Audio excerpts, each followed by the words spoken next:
Kodap 8 Intaka setelah pengibaran mereka melepaskan tembak. Juga kembali memanas.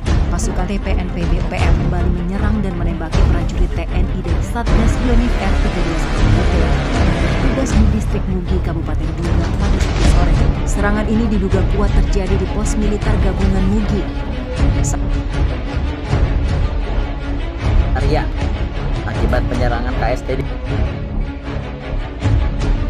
Kapuspen TNI Laksamana Muda Julius Wijoyono menyebut pencarian satu prajurit yang masih hilang itu 24 prajurit TNI yang gugur dalam peristiwa itu yaitu Pratu Miftahul Arifin. Itu ditandai dengan pengibaran bendera merah putih di sana. Penempatan pasukan non-organik dari luar Papua based on its history, acts of violence committed by group of people in Papua have received different designations. The police called the Armed Criminal Group or KKB. The Indonesian National Army uses the terms Armed Separatist Group or KISB and Free Papua Organization or OPM. The group is fighter who wants to separate himself from Indonesia. Various attacks by KKB or KISB or OPM against law enforcement officers on duty in Papua, forcing the government to firmly establish the action of groups that commit violence in Papua as terrorist crimes. The Free Papua Organization or OPM, which was initiated in 1963 and officially formed in 1965 in Ayamaru, has increasingly become a force in Papua by carrying out rebellions.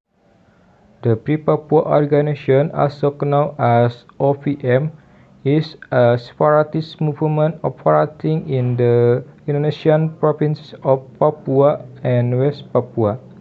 The movement aims to gain independence from Indonesia and establish an independent state in the Papua region. The background of the Free Papua Organization dates back to 1965 when Papua, then known as West Irian, was annexed by Indonesia after the end of Dutch colonial rules. Some Papuans disagreed with Indonesian rules and began resistance against it in 1969. A referendum known as Penentuan Pendapat Rakyat was held, which decided that Papua should remain part of Indonesia. However, the OPM rejected the result of the referendum and has continued their struggle for the independence. Countries involved. The Free Papua Organization or OPM issue involved several countries, either directly or indirectly. Here are some of the countries involved in the OPM issue. Indonesia. Of course, Indonesia is the country most involved in the OPM issue.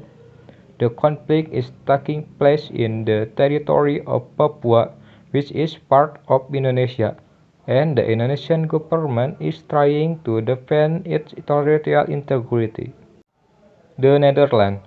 The Netherlands has a colonial history in Papua, and the handover of the territory to Indonesia in 1963 was the beginning of the conflict. Some OPM supporters are Papuans who feel that Netherlands abandoned them in the self-determination process. Australia. Australia, as Papua neighboring country, has a strategic interest in the conflict. Australia has played an important role in facilitating dialogue and negotiation between Indonesia and Papua on several occasions. Pacific country. Some Pacific countries, such as Vanuatu and the Solomon Islands, have openly voiced their support for the Free Papuan movement. They have supported the OPM in the international forum and encouraged efforts to resolve the conflict. Western countries. Several Western countries have voiced their concern about the situation in Papua and pressured the Indonesian government to pay attention to human rights issues. While not officially supporting the OPM, they have influenced the international agenda in relation to the conflict. Countries' role and attitude towards the OPM can vary. Some support a peaceful resolution through dialogue, while others prefer to respect Indonesian sovereignty and not interfere in the conflict. Impact. The impact of the conflict between the OPM and the Indonesian government has had a significant impact on the people of Papua. Some of the impact include human loss. The conflict has led to the loss of many human lives, both of the parts of separatist and Indonesian countries' forces. Papuan civilians have also been affected, with the frequent human rights violations and violence against the civilian population. Social tension. The conflict has created the tension between the Papuan community and non-Papuan migrants in the region. Some non-Papuan groups have also been targeted for attacks by OPM members. Restriction on freedom. To maintain security, the Indonesian government has implemented policies that restrict civil liberties in the Papuan region. These include restriction of freedom of expression, freedom of movement, and freedom of assembly. Solution to the Papuan conflict. Solution to the Papuan conflict involve comprehensive and sustained efforts from the Indonesian government, the Papuan people, as well as the active participation of outside countries and international organizations. The following are some of the solutions that have been proposed. Dialogue and negotiation. The Indonesian government should open the inclusive dialogue with Papuan leaders and the Papuan people to find a peaceful solution to the conflict.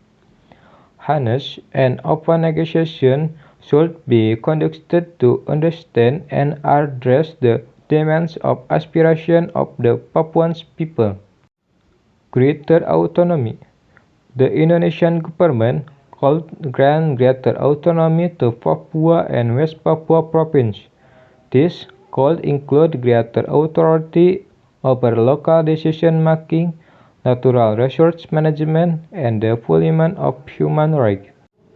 Respect for human rights. Concrete steps must be taken to ensure full respect for human rights in Papua. Human rights violations committed by the security force must be independently and responsibly investigated. Economic and social development. The Indonesian government needs to step up economic and social development efforts in the Papua region. This includes investment in infrastructure, education, health, and well as a job creation that will provide direct benefits to the Papuan people. International community engagement outside countries and international institutions can play a role in facilitating dialogue, providing technical support and development assistance to Papua. Constructive international support can help create an environment conducive to the peaceful resolution of the conflict.